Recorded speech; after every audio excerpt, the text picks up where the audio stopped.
देखती आंखों, सुनते कानों और धड़कते दिलों, आप सबको हमारी तरफ से अस्सलाम अलैकुम और गपशप के एक और एपिसोड के अंदर खुशामदीद। वालेकुम अस्सलाम। क्या हाल चाल हैं आप लोगों के? बिल्कुल ठीक सर, आप कैसे हैं? माशाल्लाह। बिल्कुल ठीक, आप कैसी हैं? मुझे लगता है मैं बहुत प्यारी हूँ। हाँ जी, मेकअप के बगैर आप सिर्फ बेचारी रह जाती हैं, प्यारी नहीं। लेकिन फिर भी आप प्यारी हैं। ये तो अच्छा चले, मैं और वासिफ सर और इफ्तिखार ठाकुर साहब हम तो लग ही रहे हैं प्यारे। आप बताएं, आप वक्त के साथ साथ इतना क्यों बुरा लगना शुरू हो गया? हैं? एक्सरे कराਉਂਦੇ ਵੇਖ ਲਿਆ ਮੈਨੂੰ ਜਨਾਬ।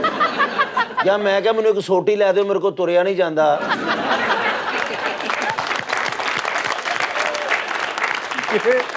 वैसे बहुत बुरी बात है सर, मुझे ये फील हुआ, ऐसा नहीं कहना चाहिए, हालांकि लग आप रहे हैं। मगर यार ये किस किस्म का आप लोगों ने आते साथ ही समा बांध दिया, ये कोई वासिफ बातें भाई, करने वाली माशाल्लाह। नहीं, मुझे तुम नहीं लगते ऐसे बिल्कुल। लेकिन ਤੁਸੀਂ ਤੇ ਯੰਗ ਹੈਗੇ ਜੇ ਮਾਸ਼ਾਅੱਲਾ। बड़े यंग ਵਾਸੇ ਭਾਈ ਇੰਨੇ ਯੰਗ ਨੇ ਠਾਕੁਰ ਸਾਹਿਬ ਕਿ ਤਾਸ਼ ਤੇ ਪਹਿਲੇ ਬਾਦਸ਼ਾਹ ਦੀ ਫੋਟੋ ਨਹੀਂ ਇਹਨਾਂ ਦੀ ਹੁੰਦੀ ਸੀ। नहीं माशाल्लाह यंग है। मैंने पिछले दिनों इनका आईडी कार्ड देखा है, अच्छा जी, जाले लगे हैं।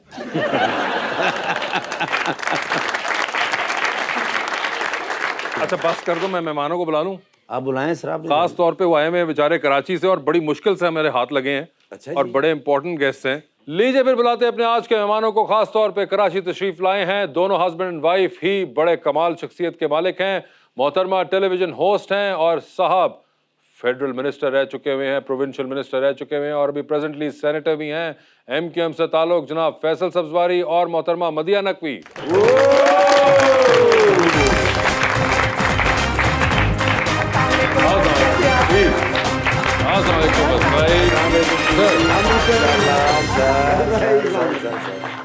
क्या खूबसूरत मेहमान बुलाए हैं सर, मजा आ गया है ना? ईमान से फ्रेश हो गया दिल। और आज आपने शेर कुछ सोच समझ के पढ़ना है क्योंकि भाई खुद भी शायर हैं और मेरे बड़े प्यारे दोस्त हैं सर, और शेर भी मैं आप जैसा प्यारा लाया हूँ सर। आज हमारे महिमा हैं MQM के फैसल सब्जवारी। मैट्रिक ही से सियासत इनके दिलो दिमाग पे हो गई थी तारी।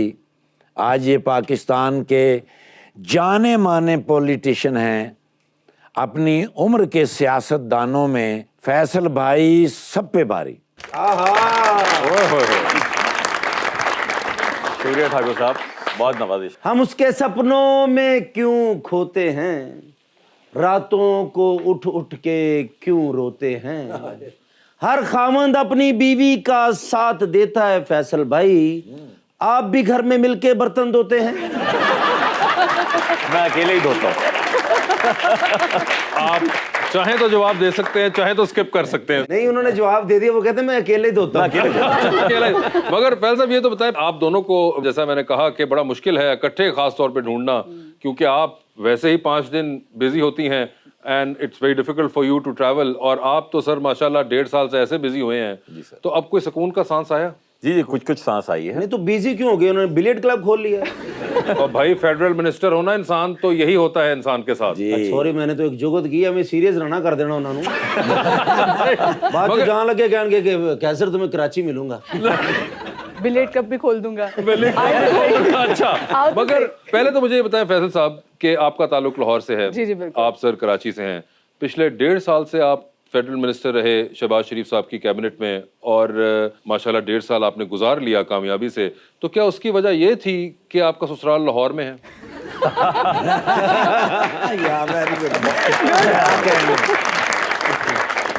ये एक इंतहाई अहम पहलू है, इस तरफ तो मेरी खुद भी नजर नहीं गई, लेकिन मुझे लगता है कि क्योंकि वजारत जो मुझे मिली बहरी उमूर की, पोर्ट्स एंड शिपिंग, वो कराची बेस्ड ज्यादा है, तो मुझे इसलिए कराची में नहीं, लेकिन बॉस तो आपके जो थे वो लाहौर के ही थे, तो फिर भी डील तो उन्हीं से करना पड़ता था। नहीं, वो मुझसे अच्छी उर्दू बोलते हैं। तबीयत भी होती है एक, और कुछ तबीयत के साथ साथ कल्चरल चीजें भी होती हैं।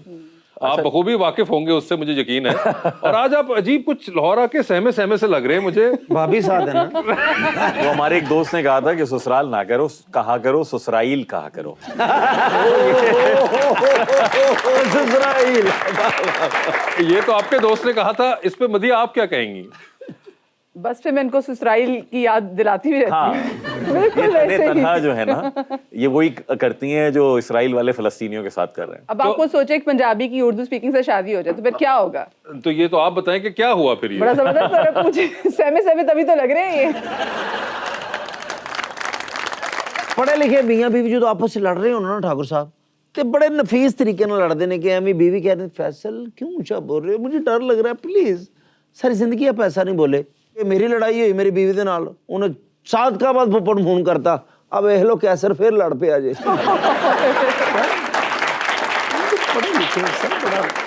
मगर वैसे मुझे ये बताएं कि आपने चक्कर लगवा लिया इनको घर का या नहीं अभी लाहौर आके? नहीं अभी तक नहीं, अभी तक नहीं, हम सीधा आपके पास आए। एयरपोर्ट से बराह रास्त आपके अरे पास। और इसके बाद आप सीधा? जी जी बिल्कुल जा रहा हूँ, हाल उसके भी बगैर लेने कराची जाएंगे। नहीं जाऊंगा।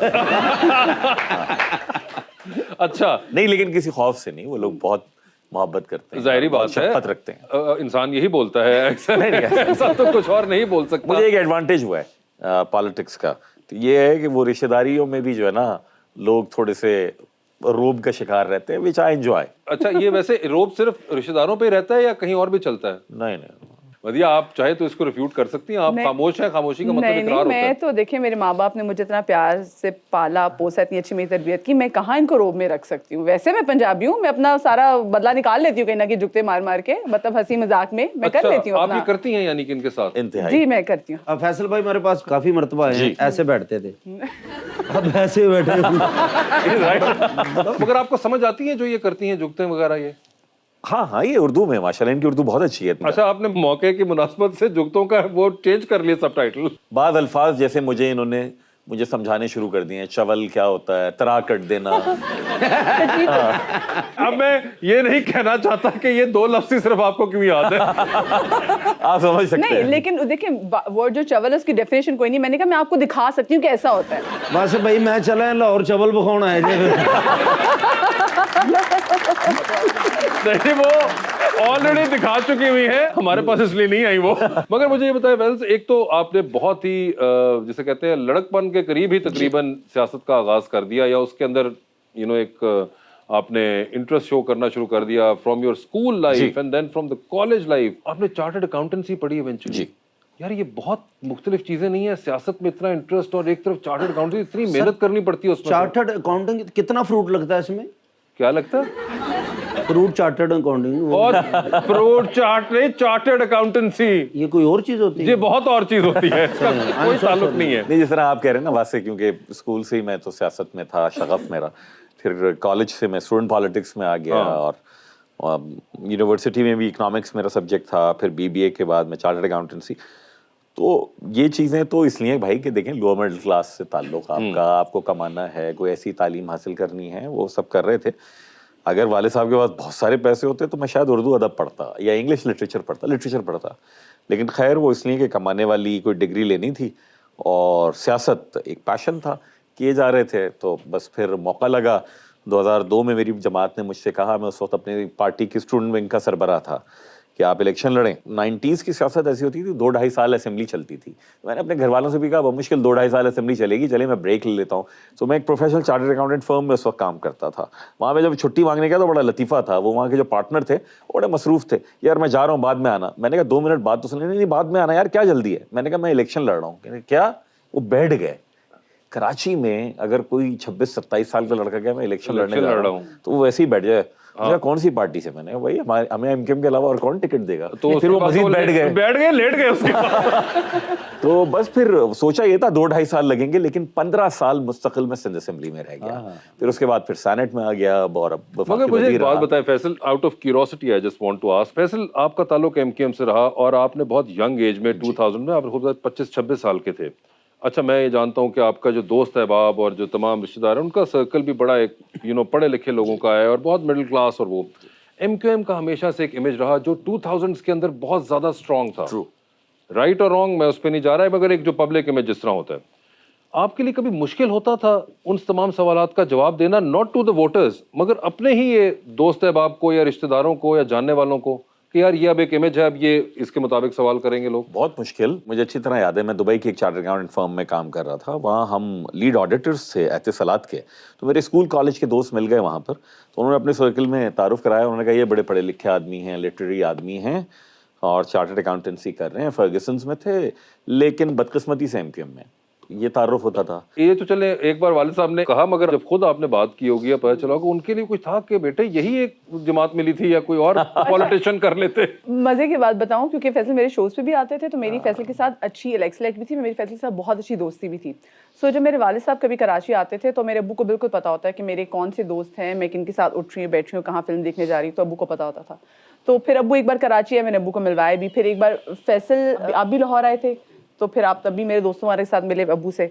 तो अब्बू को ना मुझे लगता है कि थोड़ा सा आइडिया हो गया था मेरे अम्मी अब्बू को कि कुछ है, और बात फैसल अच्छी करते थे, तो जो भी बात करता है तो मोहब्बत की बात करते थे। हाँ जी, मना लेते फैसल। तो मेरी अम्मी बड़ी डाडी किस्म की खातून है ना, डाडी किस्म की पंजाबी खातून। तो मेरी अम्मी को फैसल ने जिस तरीके से आए और बात किया, तो मेरे अब्बू ने फिर आगे बात ही नहीं की कि भाई कि मेरे फ्रेंड्स ये कह रहे हैं कि भैया एमक्यूएम का तो हाय हाय पता नहीं क्या हो गया है। भाईजान, जब आपने शादी करनी थी, एक होता है जेन में, तो आपने कैसे प्रपोज किया? आपने पहले आपने बताया होगा लाजमी, तो होता ही ना, थोड़ा सा डर भी दिल में होता है। आप मेरी शक्ल की वजह से कह रहे हैं कि लाजमी मैं नहीं बताया होगा? नहीं चले, जिसने भी बसर होता है ना, थोड़ी सी बात वो थोड़ी सी शेयर अगर कर सकते हैं तो, नहीं तो नहीं ऐसी। नहीं मैंने डर डर के पूछ रहे, सोचेंगे अगर कर सकते तो। मैं ये सोच रहा हूँ 15 साल पहले इस प्रोग्राम करते हमारे साथ तो क्या करते, अगर अभी डर रहे तो। वो होता है ना जिंदगी में जब नहीं मोहब्बत हो जाती जी है। जी, मैंने इजहार किया था, मैंने इनसे दरख्वास्त की थी, और इनकी मेहरबानी, इनके घर वालों की मेहरबानी जनाब। क्या बात दरख्वास्त की थी, दरख्वास्त की थी। ए मोहब्बत का इजहार है कि फोन करके भी कहना कि मदिया मैं बात करना चाह रहा था, जब से आपको देखा है तो ऐसा लग रहा है जैसे कि मेरी नींदें उड़ गई हैं, ऐसी बेवकूफ़ाना बातें मैंने कभी नहीं की। मैं नहीं, मतलब पढ़े लिखे लोग इंज ही कर देना ना, नींदें उड़ गई हैं, मैं आपको अपनी जिंदगी में लाना चाहता हूँ, ठीक है? तो साढ़े वर्गे मेरी वाइफ ने जो पहली बार मैंने वेख्या तो मैंने क्या सर आ तेनू वेख के मेरे दिल च घूम होंदी है।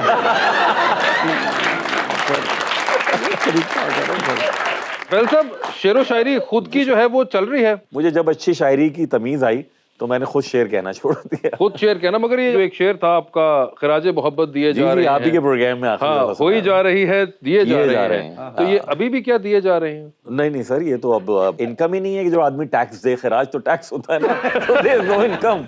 मगर वैसे आपको सुनाते हैं शेर अपने वाले? अपने वाले तो बिल्कुल भी नहीं, मैं तो फैसल से। आपको ये शेर पता है इनका ना? जी मुझे बिल्कुल इनका ये शेर पता है, लेकिन मेरी बहुत ख्वाहिश है कि कौन फैसल सा कभी शिकवा आपने छेड़ दिया यार?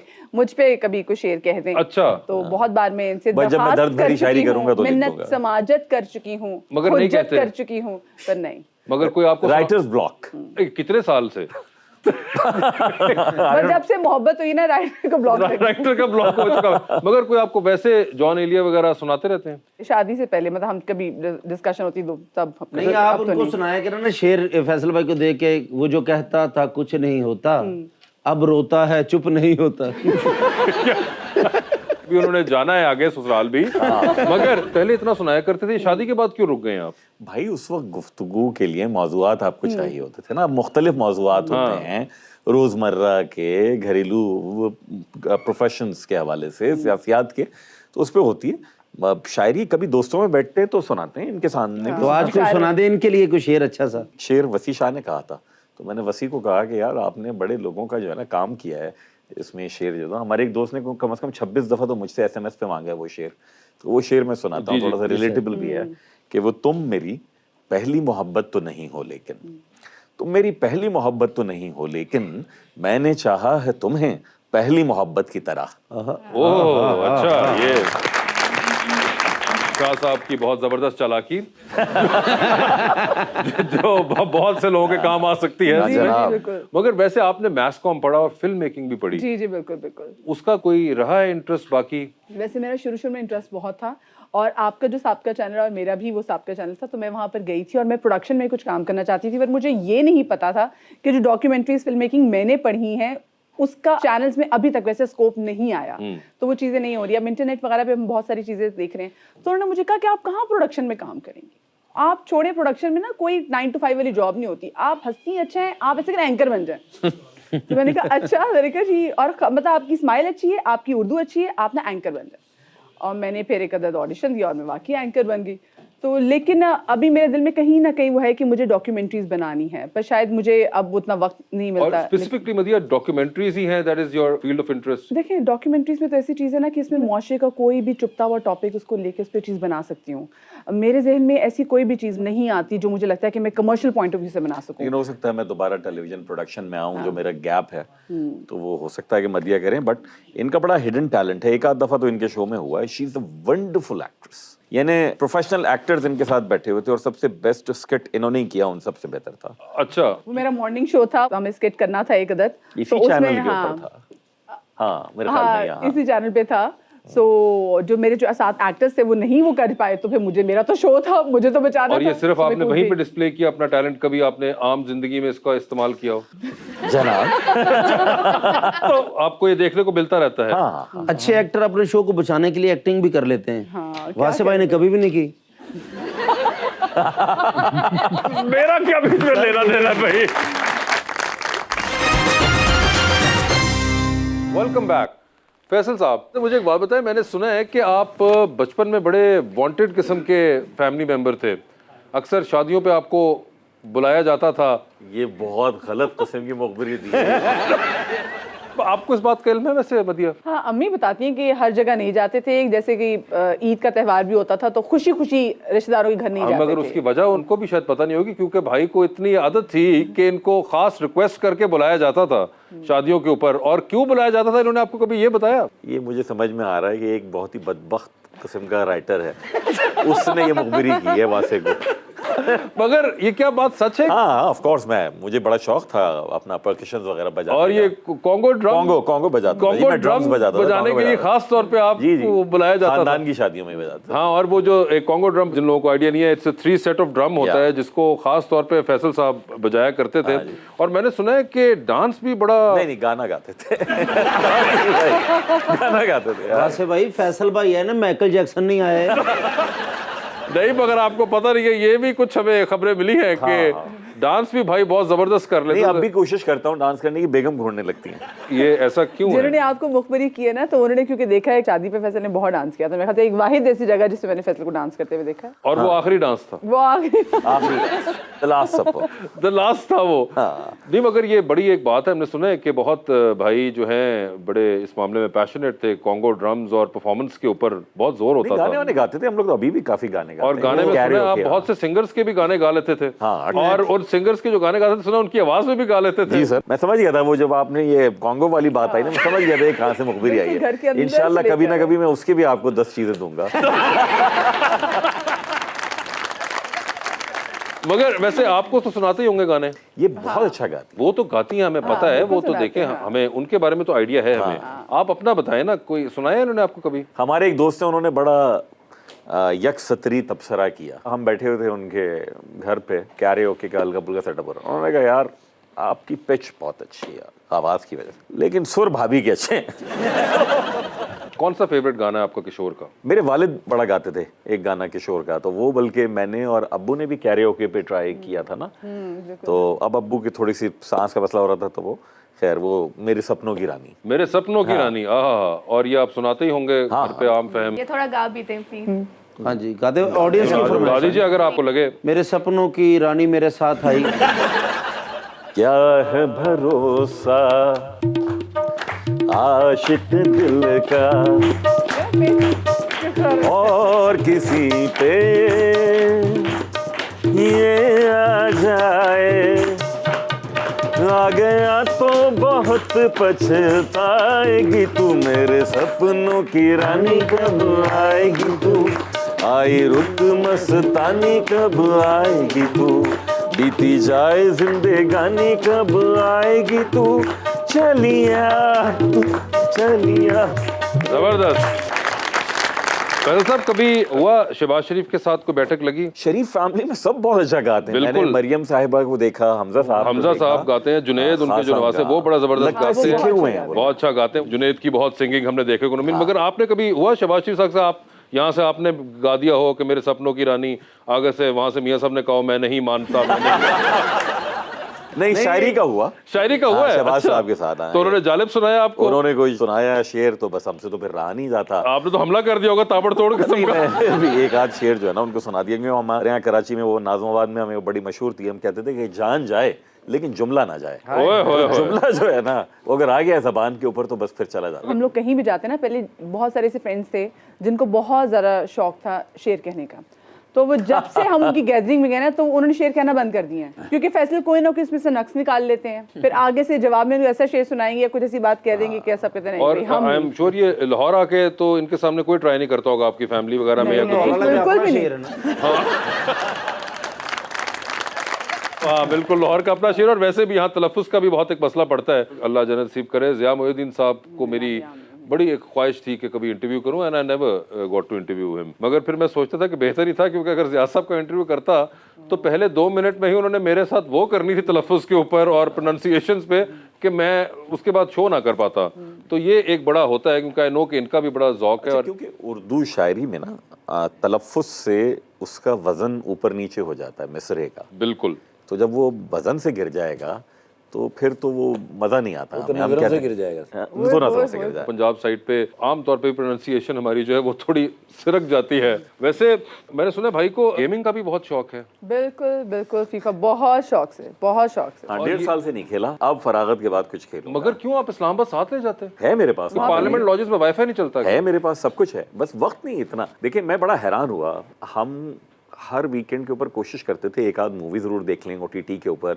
मेरे पास बड़े ज़बरदस्त मीडिया सेंटर्स वगैरह, इंटरनेट कनेक्शंस और राउटर्स, एवरीथिंग एवरीवेयर, और होम थिएटर के साथ मैं हर जगह, भले छोटा सा हो। एक ज़माने में मैं, क्योंकि मैगजीन्स में जिन साहब ने आपके साथ मुखबिरी की है वो और फसी बारी और एक दो, हम सब एक आध मैगजीन के लिए लिखते भी थे। तो जब मैं यूनिवर्सिटी में था तो मुझे बहुत शौक, लेकिन 1.25 साल 1.5 साल में मैंने बमुश्किल एक मूवी देखी है, और वो भी मैं सो गया आखिर में। हाँ। इन्होंने बाद में मुझे बताया कि अच्छा हुआ आप सो गए थे। मगर आपने फीफा को मिस किया इंतहाई। और जो बीच में हमारे साथ लतीफा हुआ 1.5 साल, उसके बारे में क्या कहेंगे? जब आप इस फीफा छोड़ के बैठे हुए थे, वैसे बड़ा मुश्किल टाइम पे नहीं इस बार हुकूमत की? इंतहाई। देखिए एक तो अनसर्टेनिटी ये थी कि पता ही नहीं था महीने भर के बाद आप हैं या नहीं हैं, 2 महीने हैं। जब अफसरान को भी ये पता हो तो कोई ज्यादा आपको लिफ्ट नहीं करता। Exactly. अच्छा, मैं सिंध में 2 दफा वजीर रहा, सूबाई वजीर। मैं अक्सर अपने अफसरान को इस्लामाबाद में कहता था कि यार मेरी तो जान अज़ाब में आ गई इस्लामाबाद आके। इस्लामाबाद में तो सेक्रेटरी और फेडरल मिनिस्टर से बड़ा जो अफसर है ना, उसका नाम है सेक्शन अफसर। वो जो फाइल के ऊपर कीड़े काटियां कर दे। हमारे ऐसे ऐसे लोग थे, बाज लोग होते ना वो फाइलों में से कीड़े निकालते हैं। मैंने इस्लामाबाद में ऐसे अफसरान देखे हैं जो फाइलों में कीड़े डालते हैं, वो काम नहीं होने देती। जो बाबू लोग हैं जो इन्होंने किया है, बट इस अनसर्टेनिटी की वजह से फिर महंगाई, IMF की अनसर्टेनिटी आ गई, यूक्रेन की वॉर की वजह से ऑयल प्राइसेस चली गई ऊपर, डॉलर पैरिटी, अमेरिका में इतनी महंगाई, उनकी क्रेडिट रेटिंग नीचे गिर गई है, बोरोइंग कॉस्ट बढ़ गई, सो एवरीथिंग वाज देयर। और ऊपर से ऑपोजिशन इतनी तगड़ी और वो सब कुछ कर रही है। एक चीज़ थी जिस पे मैं कायल था, उसकी पॉलिटिकल कॉस्ट होगी, सभी बेयर कर लेंगे, लेकिन पाकिस्तान जो है वो माशी तौर के ऊपर इंतहाई फारिग हो जाता अगर ये 6 महीने भी ये वाला मामला नहीं चलता, जिसको एक गैर मकबूल हुकूमत, लेकिन गैर मकबूल हुकूमत ने अगर गैर मकबूल फैसले जो कि दुरुस्त फैसले हों वो कर लिए तो मेरे ख्याल में it is better for the country. हमें आदत नहीं है, इंशाल्लाह आगे जाके पता चलेगा। मगर आपको ये नहीं लगता कि आपकी पार्टी के लिए मुश्किल होगी अभी वापस इलेक्शन में जाके जब वो कैंपेन करेंगे, ये सब चीज़ें इन्फ्लेशन में, स्पेशली गिवन के इन चीज़ों ने सबसे ज़्यादा हिट किया है हमारी मिडिल क्लास को और आपके मैसेज को? ऐसे ही है। तो आप लोगों की तो मेन पावर बेस ही वो है। बहुत ज़्यादा होगी, लेकिन अगेन अगर आप कनेक्टेड हैं अपने वोटर्स से, उनको समझा पा रहे हैं। देखिए पढ़े लिखे वोटर का जहाँ ये बड़ा डिसएडवांटेज होता है कि उसे आप बेवकूफ़ आसानी से नहीं बना सकते, वहाँ एडवांटेज ये भी कि उसके सामने रियलिटी रखेंगे। So I am taking this chance और hopefully I would be able to convince them. जबरदस्त।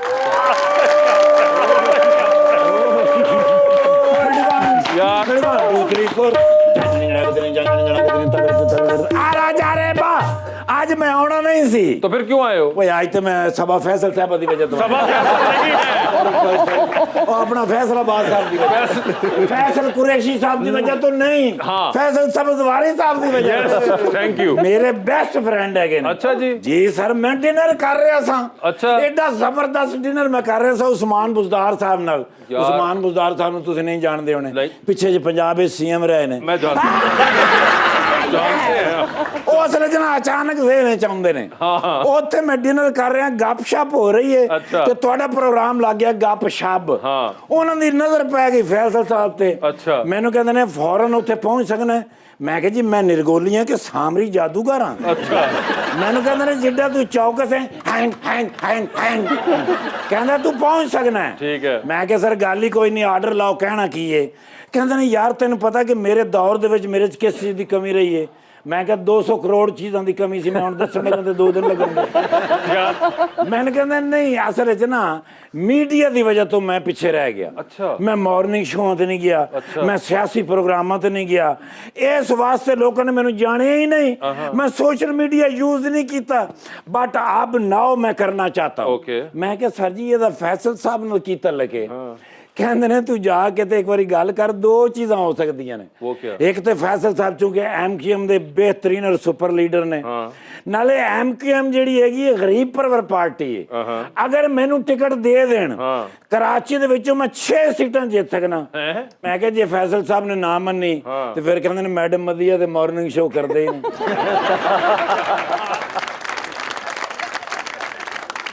ਮੈਂ ਕਿਹਾ ਦੇਖੋ ਗੱਲ ਕਰਨ ਚ ਕੋਈ ਹਰਜ ਨਹੀਂ ਕੱਢਿਆ ਫਿਰ ਮੈਂ ਹੈਲੀਕਾਪਟਰ ਨਾਲ ਜੇਬ ਵਿੱਚ 2 ਸੈੱਲ ਕੱਢੇ ਨੇ ਪਾ ਕੇ ਦਿੱਤੇ ਨੇ ਮੈਂ ਕਿਹਾ ਤੁਸੀਂ ਖੇਡੋ ਮੈਂ ਆਇਆ ਖੇਡਦੇ ਨਹੀਂ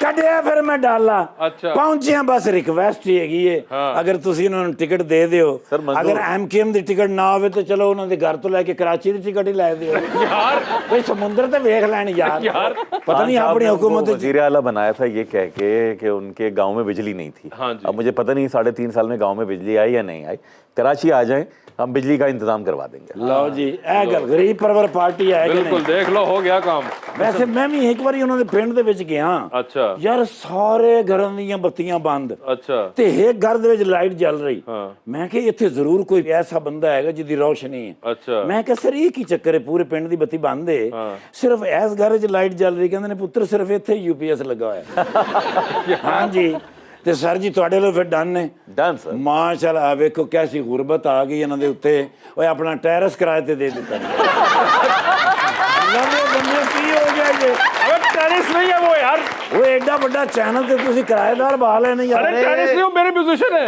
ਅੱਛਾ ਮਾਸ਼ਾਅੱਲਾ ਮਿਊਜ਼ੀਸ਼ੀਅਨ ਨੇ ਯਾਰ ਐਡੇ ਪਿਆਰੇ ਮਿਊਜ਼ੀਸ਼ੀਅਨ ਤਾਂ ਮੈਂ ਕਿਧਰੇ ਵੇਖੇ ਹੀ ਨਹੀਂ क्योंकि हमारे पास जो है ਤੇ ਇਹਦਾ ਮਤਲਬ ਹੈ ਕਿ ਬਾਜੀ ਹੋਰੀ ਵੀ ਮਿਊਜ਼ੀਸ਼ੀਅਨ ਹੀ ਨੇ यार नहीं अरे वैसे मैचिंग हुई हुई है ਸੌਰੀ ਮੈਂ ਸਮਝਿਆ ਇਹਨਾਂ ਨੂੰ ਬਾਜੀ ਹੋਰੀ ਲੀਡ ਕਰ ਰਹੇ ਨੇ ਅੱਛਾ ਇਹ ਤੇ ਮਹਿਮਾਨ ਨੇ ਮਾਸ਼ਾਅੱਲਾ ਸ਼ਦੀਦ ਫੈਨ ਹੈਗੇ ਹੋ ਤੁਸੀਂ ਮੇਰੇ आप इनके होंगे ਸੌਰੀ ਹਾਂ ਉਹ ਮੈਂ ਸ਼ਦੀਦ ਫੈਨ ਹੈਗਾ ਤੁਹਾਡਾ मैं भी वैसे ਤੁਹਾਡੀ ਫੈਨ ਆ ਤੁਹਾਨੂੰ ਪਤਾ ਓਏ ਹੋਏ ਹੋਏ ਸਿਰਫ ਲੇਕਿਨ- ਚੌਕਸ ਹੋਣ ਦੀ ਵਜ੍ਹਾ ਤੋਂ ਬਾਜੀ ਮਾਨਾ ਮੇਰੇ ਬੱਚੇ ਏਡੇ ਤੁਹਾਡੇ ਫੈਨ ਹੈਗੇ ਨੇ ਸਵੇਰੇ ਉੱਠ ਕੇ ਨਾਸ਼ਤਾ ਉਦੋਂ ਤੱਕ ਨਹੀਂ ਦਿੰਦੇ ਜਦ ਤੱਕ ਤੁਹਾਡਾ प्रोग्राम नहीं देख लेंगे अरे क्या बात है। और आपको पता है मैं आपकी इतनी बड़ी फैन हूँ कि जब आपकी वर्दी चेंज होती थी तब भी आपको फॉलो करती थी अब जब वर्दी आपकी चेंज होगी अब भी आपको फॉलो मैं वफाकी हो गया ओ तभी तो कह रही हूँ पहले सिर्फ मैं सुबाई सा जी हुण मैं वफाकी हो गया जिस तरह भाई प्रमोशन हो गई। हाँ जी भाजन भी वफाकी ते मैं भी वफाकी हुण ते सर बराबर ही है शुक्र अलहमदुलिल्लाह कैसी गल है ते सर जी दसो की खाना पीना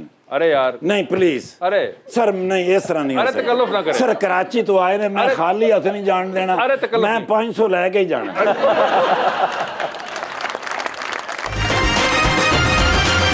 वेलकम बैक टू गपशप अवाम का सवाल अस्सलाम वालेकुम मेरा नाम मोहम्मद अरशद है मेरा सवाल सर फैसल साहब से है कि सर जब मिस मदीहा आपसे नाराज़ हो जाती हैं तो आप उनको किस तरह मनाते हैं ਸ਼ਾਪਿੰਗ ਕਰਕੇ ਮਨਾਉਂਦੇ ਹੋਣਗੇ ਤੁਹਾਡੇ ਵਾਂਗੂ ਨਹੀਂ ਫੌਰਨ ਪੈਰੀ ਪੈ ਜਾਂਦੇ ਹੋਣਗੇ मैं चाहता तो यही हूँ शॉपिंग करके मनाऊं लेकिन मदीहा एक जुमले में बयान कर देती हैं मुझे कहती हैं एक तो गरीब ऊपर से बदतमीज और फिर आप मान जाती हैं नहीं मैं वैसे जब ये बदतमीजी कर रहे थे तब मैं कहती हूँ कि भाई एक तो गरीब और ऊपर से बदतमीजी भी कर रहे यार देखे जरा हैं लेकिन मनाने में जो आपने मेरे भाई ने ऑप्शन दी और कैसे भाई जो आपने भी ऑप्शन दी चारों में से कोई भी नहीं थी कोई भी नहीं ये वाला तो नहीं थोड़ा मना। सा है कौन सी शॉपिंग कौन सी shopping पहली है? बात अभी है ना- साल में हाँ कोई 3 दफा अभी नाराज ना अपना एटीएम कार्ड खाली करवा लेना सर देखिए हमारे साथ जुल्म क्या हुआ हमारे साथ जुल्म ये हुआ कि वजीर आजम साहब ने एक ऐसा फैसला किया जो 99.99999% पाकिस्तान को पता ही नहीं उन्होंने जनवरी से जब तक ये अगस्त तक हुकूमत रही है, वफाकी काबीना ने तनख्वाह नहीं ली, 1 रुपया नहीं आया हमारे पास क्रेडिट में। अब इस आदमी को तनख्वाह ही नहीं मिल रही। हाँ, हमें तो तनख्वाह ही नहीं आई। सही कह रहे हैं वो। तो मुझे तरस आ जाता है, कहते चलो मुझसे उधार ले ले। ये एक और तरीका आज मैं कहती है लेकिन वापस कर देना। वापस दे देना। लेकिन आप ये तो देखें ना, आप समझे इस बात को, अगर तनख्वाह नहीं आ रही तो अब वो क्या करे बेचारे। मतलब मैं तो बिल्कुल नहीं मांगती, मैं डिमांडिंग हूँ, मुझे बताएं कभी कोई चीज मांगी? मैं कहाँ कह रहा हूँ, उनको सवाल जी भाई सवाल। अस्सलाम वालेकुम, मेरा नाम मुनव्वर फरीद है और मिस मदीहा, मेरा आपसे ये सवाल है, जैसे कि आप मॉर्निंग शो करती हैं, तो मॉर्निंग शो के अलावा कोई प्रोग्राम होस्ट करने का मौका मिले तो कौन सा प्रोग्राम आप होस्ट करेंगी? वो कर लेंगे, तुसी नवा टीवी ले लो। जी, और कोई जॉनरा आपकी पसंद का हो? कॉमेडी। Comedy show. हाँ। इंशाल्लाह। अस्सलाम वालेकुम, मोहम्मद शहरोज़ अली मेरा नाम है। मेरा सवाल फैसल साहब से है कि जैसा कि जनरल पब्लिक में लोग अपनी वाइफ से डरते हैं, घबराते हैं, तो क्या सर आप भी अपनी वाइफ से घबराते हैं या वहाँ पे आप अपनी सियासत की पावर दिखाते हैं? हम एक डिनर पे गए तो वहाँ कुछ दोस्त हमारे कपल्स बैठे हुए, मैंने ऐसे ही जो है ना, जिसको कराची की स्लैंग में कहते हैं बरमबाजी, मैंने कह दिया बरमबाजी में, क्या डरता तो मैं किसी के अब्बा जानी से भी नहीं। अच्छा। 2 मिनट बाद मदिया ने सबके सामने बता दिया कि क्या है, तो भाई कोई सियासत के जौहर वाड़ जी। अस्सलाम वालेकुम, मेरा नाम कवल आसिफ है। मेरा ये क्वेश्चन मिस मदीहा से है कि अक्सर मॉर्निंग शोज़ में ब्लंडर्स हो जाते हैं, तो आप उसको किस तरह कवर करती हैं? ये डिपेंड करता है कि ऐसी कौन सी चीज़ होगी। ऐसी चीज़ तो नहीं कि जिस पे पेमरा ने पाबंदी लगाई हो, तो वो तो हम होने नहीं देते। लेकिन अगर कोई ऐसे भंड हो जाए, हम अपनी लैंग्वेज में भंड उसको बोलते हैं, तो हम उधर ही कवर कर लेते हैं। मतलब ये सबको पता होता है कि जी हाँ लाइव शो है। मेरे लिए सबसे बड़ा भंड ये होता है कि अगर मेरे पास जो गेस्ट बैठा है और मैं इसका नाम जानती हूँ, मुझे सब पता है, लेकिन कभी कभी अगर मैं इसका नाम सही ना ले पाऊँ, नींद ना पूरी, तो वो मुझे लगता है भंडा। लेकिन अल्लाह का शुक्र ऐसा कभी हुआ नहीं, अल्लाह का शुक्र है। मदिया ने कभी वो वाला भंड नहीं किया, फार्मूला 1 और ये वाला। इसलिए तो मैं वायरल नहीं हुई, देखें ये मेरा कसूर है। आज पता चला कि ऐसे भी भंड कहते हैं, सीधे उन्होंने समय उन्होंने पांड के अंदर। तो अंडर द स्पॉटलाइट हमारे सेगमेंट जो है उसका वक्त हो गया है। आपसे सवाल पूछेंगे एमसीक्यूज की सूरत में, आप चाहें तो वो जवाब दे सकते हैं, लेकिन अगर आप लोगों को लगे कि आप वो जवाब नहीं देना चाहते तो आप जनरल नॉलेज पे जा सकते हैं। हाउएवर जनरल नॉलेज के अंदर अगर आपने सही जवाब दे दिया, आपको 5000 रुपये उसका गिफ्ट दिया जाएगा। आप जितने मर्जी जनरल नॉलेज के सवालों का जवाब दें, we will keep on increasing the money. जी, तो मदिया आपसे स्टार्ट करते हैं। ये बताइए कि एक लिफ्ट के अंदर आप एंटर होती हैं, उसमें 3 लोग मौजूद हैं। एक के साथ आप सेल्फी लेंगी, एक को आप स्माइल देंगी और एक को आप कहेंगी मेरे ख्याल से आपका फ्लोर आ चुका हुआ है। ठीक है? ठीक है। ऑप्शंस आपके पास जो हैं वो हैं निदा यासिर, शाइस्ता लोधी और नादिया खान साहिबा। तो सेल्फी किसके साथ है? सेल्फी में लूंगी निदा के साथ। स्माइल किनको दे रही हैं? स्माइल में दूंगी शाइस्ता को। ठीक है। और नादिया को मैं बोलूंगी आपका फ्लोर आ गया। नादिया का फ्लोर आ चुका हुआ है। ये बताइए मैडम, आपकी जिंदगी पे एक फिल्म बन रही है, आप अपना कैरेक्टर किसको करते हुए देखना चाहेंगी? एक्ट्रेसेस जो आपके पास हैं वो हैं माहिरा खान, सबा कमर और सज्जल Ali. Mahira of course. Mahira of course, of course पे जोर था। शौहर का किरदार मैं अदा करूँ। ये बताइए, टाइटैनिक पे जा रही हैं, 2 वीआईपी पास आपके पास हैं, एक अपना है, दूसरे पे किसी और को साथ लेके जा सकती हैं। किसको टाइटैनिक पे अपने साथ लेके जाना चाहेंगी आप? ऑप्शंस आपके पास जो हैं वो हैं मौलाना फजल रहमान और जनाब शेख रशीद साहब। मौलाना फजल रहमान साहब। मौलाना फजल रहमान होंगे वो, क्या बात है। मैडम ये बता दीजिए, डूबती कश्ती में सवार हैं, 2 लाइफ जैकेट्स आपके पास हैं, एक अपनी है, दूसरी देकर आपने किसी की जान बचानी है। वो दूसरी लाइफ जैकेट आप इनमें से किन को दे रही हैं? ऑप्शंस आपके पास जो हैं वो हैं जनाब शहबाज शरीफ साहब या फिर जनाब बिलावल भुट्टो। अच्छा, मैं क्योंकि लाहौर में रही हुई हूँ और मैंने उनकी अच्छी एडमिनिस्ट्रेशन देखी हुई है, तो आई बिलीव मैं I will go with Shahbaz Sharif. Shahbaz Sharif साहब को, ठीक है, जबरदस्त। ये बताइए, लिफ्ट के अंदर एंटर हुए, 3 दोस्त आपके वहाँ पे मौजूद हैं, एक के साथ सेल्फी लेंगे, एक को आप स्माइल देंगे और एक को आप कहेंगे कि मेरे ख्याल से आपका फ्लोर आ चुका हुआ है। ऑप्शंस आपके पास जो हैं वो हैं जनाब फारूक सत्तार, जनाब कामरान डिसोरी और जनाब शहबाज शरीफ। तो सेल्फी किसके साथ है? जनरल नॉलेज का सवाल पूछा। जनरल नॉलेज के सवाल पे चले गए हैं और देखते हैं कि क्या आज आप समझे आप अपनी तनख्वाह लेने आए। इतने सवालात भी नहीं होंगे, मुझे पता नहीं कितना टफ जी, पैसे यहाँ पे हमने बाहर निकाल लिए हैं कि अगर हो गए सही तो। सर, पाकिस्तान के शॉर्टेस्ट सर्विंग वजीर आजम कौन थे? मलिक फिरोज खान नून। नहीं सर, गलत हो गया। ओके सर, आप चाहें तो वापस उस सवाल पे जा नहीं, सकते हैं। नहीं जी, नहीं, ठीक है, ये बताइए सर, ओए होए, ये तो आपके लिए बहुत ही आसान होगा। तो पूछ लेना यार, ये क्या बात है यार। आजादी पाकिस्तान के वक्त पाकिस्तान में कितनी यूनिवर्सिटीज मौजूद थी? I think none. No sir, गलत जवाब। ओके जी, अगले सवाल पे चलते हैं हम। हमने आपको 2 मौके दिए, आप टाइटैनिक पे जा रहे हैं, 2 वीआईपी पास हैं, एक अपना है, दूसरे पे किसी और को साथ लेके जा सकते हैं। किसको टाइटैनिक पे साथ लेके जाना चाहेंगे आप? ऑप्शंस आपके पास हैं, मुस्तफ़ा कमाल साहब और महविश हयात। ये टाइटैनिक डूब रहा है या बच रहा सर है? जो भी होगा उससे पहले 3-4 दिन तो गुजरेंगे। महविश हयात। महविश हयात, ठीक है। ये बताइए सर, अगर किसी एक शख्स को इनविजिबल कर सकते हो तो इनमें से किसको इनविजिबल करना चाहेंगे आप? ऑप्शंस आपके पास जो हैं वो हैं मौलाना फजलुर रहमान, जनाब आसिफ जरदारी साहब या फिर जनाब नवाज शरीफ। मियाँ साहब। मियाँ नवाज शरीफ साहब को इनविजिबल कर दिया उन्होंने, ठीक है। सर ये बता दीजिए, डूबती कश्ती में सवार हैं, 2 लाइफ जैकेट्स आपके पास हैं, एक तो अपनी है, दूसरी लाइफ जैकेट आप इनमें से किनको दे रहे हैं? ऑप्शंस आपके पास जो हैं वो हैं जनाब शहबाज शरीफ, जनाब आसिफ जरदारी या फिर वो जो कि हैं पीटीआई के चेयरमैन। जनरल नॉलेज का सवाल पूछा। जनरल नॉलेज के सवाल पे चले गए फिर से एक बार। पाकिस्तान का कौमी झंडा जिन्होंने डिजाइन किया था उनका नाम क्या था? हा, कौमी झंडा जिन्होंने डिजाइन किया था उनका नाम क्या था यार? I knew that but sorry I pass. ठीक है, पास हो गया जी। ये अगले सवाल पे चलें आपके लिए आसान। पाकिस्तान किस साल में रिपब्लिक बना? Pakistan Republic was announced in 1956, first constitution. बिल्कुल सही जवाब। अभी तक हमारे पास एक सवाल का विनर आ रहा है सिर्फ। मैं तो वो सर, ये सर आप जीते हैं। थैंक यू फैसल साहब, thank you so much for being on show. Madiha, आपका बहुत बहुत शुक्रिया। Thank you so much आप for लोग having खास तौर पे कराची से तशरीफ लाए, उम्मीद है कि आप लोगों को मजा आया होगा। बहुत। And we will get to see you once again. Thank you so much, आप सबका बहुत बहुत शुक्रिया। अपना बहुत ख्याल रखिएगा।